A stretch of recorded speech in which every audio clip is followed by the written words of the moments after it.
50부터 여러분들이 하고 싶은 일을 찾아야 돼. 왜 50부터 찾아야 되냐? 닥쳐서 찾으면은 또 생계형 경제 활동을 합니다. 생계형 경제 활동이 나쁘다는 건 아니에요. 물론 내가 회사를 그만두고 나왔는데 뭐 어디 조금 조건은 안 좋아도 재취업을 해서 한다. 너무 좋은데 문제는 그거는 생계형 경제 활동이잖아. 생계형 경제 활동 한 30년 했으면 됐잖아요. 이제는 하고 싶지 않은 일보다는 여러분이 흥미와 재미를 느끼는 일을 해라.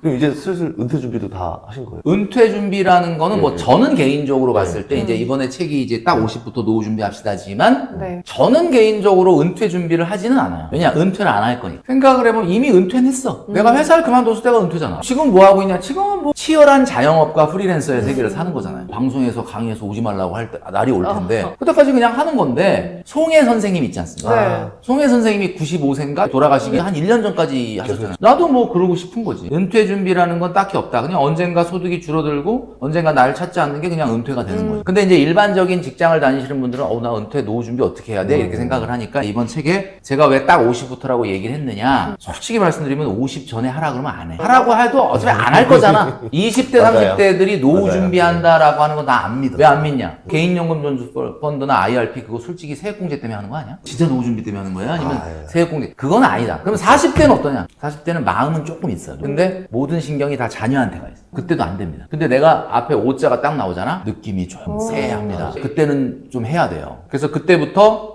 노후 준비를 해라. 늦지 않았다. 어차피 이제 우리가 70까지는 일을 해야 되는 사회이기 때문에 20년 남은 거잖아요. 완전한 은퇴까지는 충분히 준비가 가능하다. 그래서 제가 이 책에서 강조하는 거는 그냥 간단하게 얘기하면 6가지입니다. 6가지의 방향으로 노후 준비를 하면은 절대로 실패하지 않는다라는 거죠. 근데 왜 6가지냐? 어떻게 하다 보니까 6가지가 나왔어요. 그래서 제가 이거를 이름을 붙였어요. 타노스의 6개의 스톤. 오, 스톤. 5개 아닌가 원래?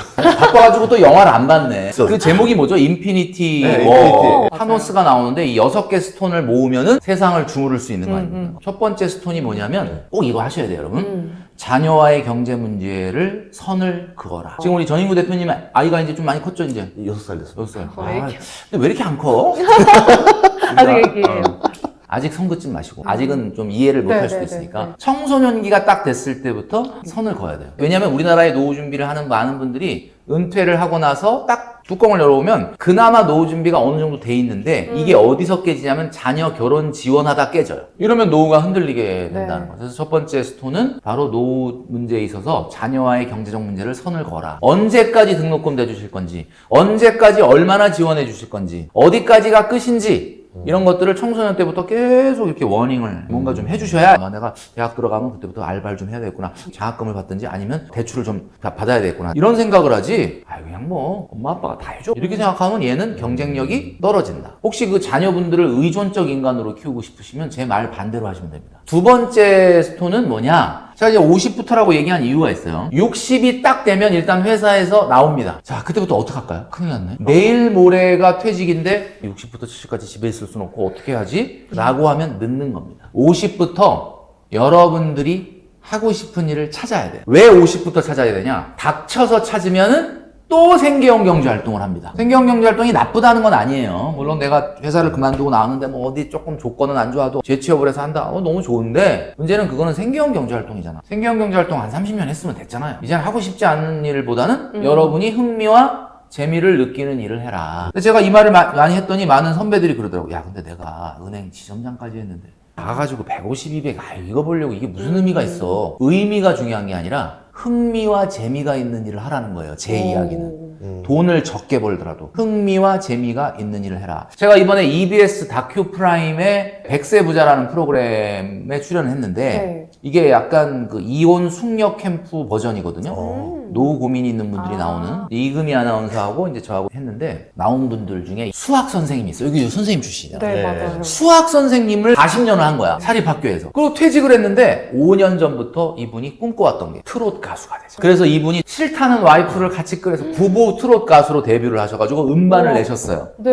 노래 교실을 하시고 매일 노래를 부르면서 보내는데 한 달에 200만 원. 둘이서. 소득은 낮아. 노인복지회관 같은 데 가서 노래 교실 하면 뭐 큰 돈을 주질 않죠. 근데 중요한 건 행복해서 죽으려고 그래요. 왜냐면 사학연금에서 한 450만 원 나와. 그 다음에 개인연금에서 또 얼마 나와. 생활은 되는데 퇴직하기 5년 전부터 생각을 했대. 내가 평생 수학을 가르쳤는데 보람된 일이긴 하나 내가 진짜 하고 싶었던 일은 아니야. 내가 진짜 하고 싶었던 건 뭐냐? 한 번 태어난 인생 내가 해보고 싶은 일을 해가지고 준비를 해가지고 트롯 가수가 됐다. 저는 이걸 얘기하는 거예요. 그래서 두 번째 스톤은 아무리 소득이 적더라도 퇴직 연령을 뒤로 놓치고 한 번은 해보고 싶은 일을 해봐라. 저는 이쪽 해보고 싶었거든요. 트롯 가수? 가수랑 작곡. 진짜요? 네, 좀 언제 미리 한번 유튜브에서 네, 기타 치면서 노래 좀 가볍게 들려주시면은 좋습니다. 엄청난 댓글이 달리겠지. 제발 좀 하지 말라. 평가를 해주실 것 같아요. 엄청난 댓글이 아주 달리면서 편안하게 실시간으로 되더라고요. 그냥 가수의 꿈을 적게 만들어주더라고요. 우리 이 유튜브가 이 노이즈 마케팅이 좀 있거든요. 아, 그렇게 또 마케팅. 그러니까 두 번째 스톤은 내가 정말 해보고 싶은 일을 하면서 퇴직 기간을 뒤로 늦춰라 이거죠. 세 번째 스톤은 많은 분들이 왜 노후 준비를 못하느냐? 목표가 없어서 그래요. 얼마가 들어갈지를 모르니까 엄두가 안 나는 거예요. MC님 같은 경우는 먼 미래긴 하지만 네. 내가 은퇴하고 나면 돈 얼마 든다 계산해 본 적 있어요? 없죠. 그거 한번 지금 계산해 볼게요. 여러분도 한번 같이 계산해 보십시오. 내가 지금 한 달에 쓰는 생활비 한번 생각해 보세요. 자, 그 생활비에서 노후에 은퇴하고 나면 안 써도 될 비용을 빼세요. 어떤 게 있냐?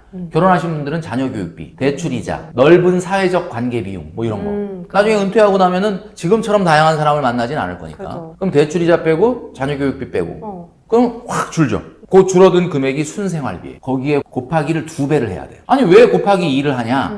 여러분 잘 생각해 보세요. 지금 여러분들이 쓰고 있는 한 달 생활비는 월요일부터 금요일까지 회사를 가고 토요일, 일요일만 쓴 생활비야. 근데 은퇴를 하면 월요일부터 금요일까지 회사 간다 안 간다? 안 간다. 그럼 월요일부터 일요일까지 여가 생활을 해야 되는데 누워서 넷플릭스만 볼 수는 없잖아. 생활비가 2배 들어갑니다. 딱 듣는 순간 와 금액이 생각보다 너무 큰데 근데 너무 걱정하지 마세요. 여기서 빼주는 금액이 있어. 네. 뭘 빼주냐? 첫 번째 국민연금. 그렇죠. 국민연금 요즘 욕하는 사람 없대. 수익률이 좀 좋아져가지고 어쨌든 국민연금 주겠다는 노령연금 빼고 여러분 퇴직연금 인사팀에 물어보세요. 얼마 나오나? 인사팀에 진짜 물어보면 퇴직하는 줄 아니까 물어보지 말고 금융감독원의 홈페이지에 내 연금 통합 포털 거기 들어가면 예상이지만 나와. 빼고. 그 다음에 여러분 집 말고 어디다 사놓은 2주택, 3주택 좀 있으면 구속시킬 수도 있습니다. 이번 정부에서는 2주택, 3주택은 좀 있으면 바로 감옥을 보낼 수도 있으니까 조심하시고 어쨌든 거기서 나오는 돈, 월세 그것도 빼주시고 이렇게 다 빼다 보면은 남는 금액이 있죠. 그 부족한 금액이 내 눈으로 딱 확인을 했을 때 아, 노후 준비를 해야 되겠구나. 그때부터 시작이야. 그게 세 번째 스톤입니다. 이걸 해본 사람과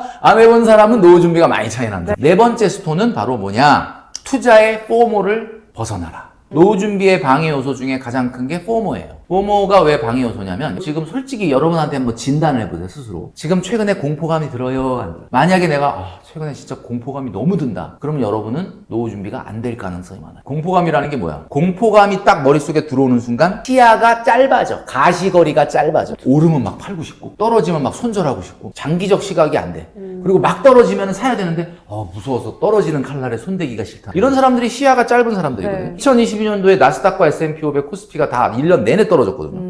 그때 산 사람이 이길 수 있을까? 못 이깁니다. 근데 적지만 있거든요. 그때 산 사람. 가서 물어보고 싶어. 1년 내내 주식이 떨어지는데 그때 왜 주식을 그렇게 많이 사셨어요? 그럼 그분은 시각이 긴 거죠. 포모가 없는 사람이죠. 대단히 중요한 겁니다. 그래서 제가 말씀드렸지만 포모를 없애라. 다섯 번째는 말이죠. 바로 자산보다 현금 흐름에 미쳐라. 왜냐하면 젊은 사람들은 자산을 좋아해. 내 건물, 내 주택, 이번에 국민성장펀드 2억 넣어놨다. 근데 5년 동안 못 찾아요. 자산이잖아요. 현금 흐름이 별로 없잖아요. 이런 걸 좋아하는데 사실은 노후에는 파이프라인을 5개를 만들라라는 말이 있는 것처럼 현금 흐름 수도꼭지가 중요합니다. 이거 틀면 물이 나오는. 그래서 중요한 거는 국민연금, 퇴직연금, 또 하나가 주택연금이에요. 우리나라에서 주택연금이 인기가 없는 이유가 뭔지 아십니까? 내 집을 맡기고 내 집에 살면서 연금을 받는다. 물론 엄밀히 말하면 연금은 아니고 이제 그 집을 담보로 돈을 빌려서 쓰다가 나중에 이제 죽을 때 정산하고 가는 건데 네. 영모기지론이라고 하잖아요. 근데 되게 좋은 상품인데 왜 이렇게 인기가 없냐? 두 가지. 첫 번째, 집이 자꾸 올라. 집이 오르면 내가 딱 연금 150 받기로 하고 내 집에서 살았는데 갑자기 집값이 오르면 160 드릴게요. 이렇게 안 하거든요. 주택금융공사에서. 그러니까 오르니까 억울해. 물론 뭐 오른 금액의 평가액은 나중에 자녀한테 뭐 남으면 상속이 되긴 하지만 없어지진 않지만 약간 억울하다. 두 번째는 주택연금을 과감하게 해야 되는데 많은 분들이 주택연금 하려고 그러다가 자식 눈치가 보여. 본인이 물려주고 싶은 거 아니라 엄마 그 집 놔주려고 그랬던 거 아니야? 왜 주택연금을 하고 그래 그걸? 이렇게 나오니까 못하는 거야. 근데 주택연금이 올해 3월부터 굉장히 좋아졌어요. 연금액도 많이 늘어나고 보증료도 줄어들고. 한번 제가 계산해봤는데 서울에 그냥 스치면 다 10억 넘는 아파트죠. 서울의 평균 아파트 가격이 15억 3천이고 중위 가격도 12억이에요. 서울은 그냥 웬만하면 12억인 거지. 12억짜리 아파트 하나 있다. 이 사람이 이걸 주택연금 하면 얼마 나오는 줄 아십니까? 놀라지 마세요. 70세에 만약에 연금 개시하잖아요. 340만 원씩 죽을 때까지 나와요. 우와. 12억짜리 아파트 살면서 340만 원이 나옵니다. 국민연금 또 따로 있잖아. 기초연금이야 못 받겠지만 개인연금 나오죠. 퇴직연금 나오죠. 국민연금 나오죠. 주택연금 340. 럭셔리지 럭셔리. 근데 이런 현금으로 만드는데 혈안이 돼 있어야 되는데 부동산, 토지 뭐 자꾸 이렇게 자산을 생각을 한다. 그게 안 된다라는 겁니다. 마지막으로 6번째입니다. 아무래도 노후 준비하시는 많은 분들 50대부터도 너 너무 늦은 거 아닌가 하지만 늦은 게 아닙니다. 저는 이렇게 생각해요. 지금 주식시장 나스닥, S&P 500, 코스피는 최근에 엄청난 성장을 이뤘지만 사실 이거는 앞으로 이루어질 성장에 비하면 굉장히 적은 성장이라고 봐요. 오. 앞으로 더 커진다고 보거든요. 그러니까 카이스트의 김종호 교수님이 방송에서 이런 얘기 하시던데 장기적으로는 삼성전자가 엔비디아를 넘어설 것이다. 이런 이야기를 했어요. 이게 왜 그러냐면 GPU가 AI의 핵심이기 때문에 주변에 메모리라고 하는 건 큰 역할을 하지만 그 메이저가 되지는 않지 않겠냐. 그분이 이제 HBM을 처음으로 고안하신 분이라고 하는데 네. 앞으로 AI의 성장은 메모리가 주도하게 될 것이다. 메모리의 속도와 용량이 훨씬 더 중요해지는 시대가 온다. 그러면서 이 성장을 얘기했는데 많은 분들이 그래서 노후 준비를 주식시장에 장기적으로 투자하면서 간다. 너무 좋은데 제가 아까 말씀드렸잖아요. 그냥 하시면 안 돼요. 그러니까 나 어차피 이거 10년 후에 20년 후에 노후 때 쓸 거야. 그리고 뭐 ETF에다가 계속 이렇게 하시는 건 좋은데 기계적으로 하시면은 수익률이 안 올라가요. 왜냐? 거치식으로 해야지 수익률이 올라가지 적립식으로 하면 수익률이 반토막밖에 안 돼. 그럼 이걸 극복하려면 어떻게 해야 돼? 내 나름대로의 저가 매수 프로그램을 만들어야 돼. 자, 내가 코스피 200에다가 뭐 나스닥에다가 매달 100만 원씩 노후 준비를 한다. 이번 달에 전월에 비해서 1%가 떨어졌다. 그럼 150을 사세요. 전월보다 2%가 떨어졌다. 200을 사세요. 이번 달에 올라간다. 사지 마. 왜? 지난달에 2번 더 사가지고 돈 없잖아, 어차피. 또 올라간다. 사지 마. 근데 지금 이걸 대부분 젊은이들이 반대로 하고 있습니다. 올라가면, 야, 더 넣어. 이렇게 하고 있고, 떨어지면, 미치겠네, 이러는. 이렇게 저가 매수의 방법을 하면은, 3년 정도의 나스닥 S&P 500에 100만원 기계적으로 산 거와, 이렇게 프로그램을 적용을 해서 저가 매수를 해보면 수익 금액이 30%가 늘어납니다. 그러니까 우리 직장인들의 한계가 거치식으로 목돈을 주식시장에 밀어넣을 수 없다는 한계가 있는데 그 한계를 그나마 극복할 수 있는 방법이 그냥 기계적으로 사지 말고 좀 떨어졌을 때 더 사고. 그럼 네. 좀 떨어졌을 때 더 살 수 있는 용기가 있다는 건 이 사람은 노후 준비니까 그게 가능한 거예요. 만약에 나는 그냥 상추 심어 먹겠다, 배추 심어 먹겠다, 단기적인 시각인 사람은 떨어질 때 못 사요. 오히려 오를 때 더 넣지. 한 달에 한두 번 정도 사는 사람은 가능한데 맨날 사고 팔고 하면 사팔사팔 하는 사람은 이게 좀 안 되지, 당연히. 네. 그러니까 중요한 거는 노후 준비에서의 6번째 스톤, 가장 중요한 원칙은 어차피 우리는 적립식으로 오랜 기간 투자해서 노후 준비를 할 거기 때문에 제가 말씀드렸잖아요. 결국은 어떻게 가야 되냐? 저가 매수 방법을 동원을 해야 된다. 이게 수익률을 조금이라도 올릴 수 있는 방법이다 라고 말씀드릴 수가 있는 거고 여러분이 돈을 많이 벌어서 진짜 한 1억 정도가 여유자 1억 없어도 돼 이런 거 있으면 그냥 한 방에 박아놓는 게 당연히 수익률은 좋죠. 근데 내가 1억을 주식의 종목에다 넣어놓고 잠을 자는데 너무 편안하다 이런 정도가 되려면 내가 현금 금융자산이 한 10억은 있어야 그래도 1억 여유자금 넣지. 내가 한 1억, 2억 있는데 삼성전자 28만 원에 1억 원어치 사고 과연 잠이 제대로 올 거냐? 쉽지 않죠. 이렇게 딱 6가지 원칙 듣고 나니까 진짜 주변에 이제 슬슬 은퇴 준비하는 사람도 많거든요. 제 또래 형님들도 보면 이제 40대들도 많이 있는데 벌써부터 좀 준비 생각하더라고요. 그런 거 진짜 다들 한 번씩은 들어봐야 되는 시기가 아닌가라는 생각이 듭니다. 그 6가지의 방향대로 여러분들이 준비하시고 한 번에 준비가 안 되니까 10년, 15년, 20년에 걸쳐서 차분하게 준비하셔서 여러분들의 제2의 인생이 지금보다 훨씬 더 좀 자유로울 수 있으면 좋겠다. 알겠습니다. 책 꼭 읽어보도록 하겠습니다. 맞아요. 오늘 출연 감사합니다. 네, 고맙습니다. 감사합니다. 감사합니다.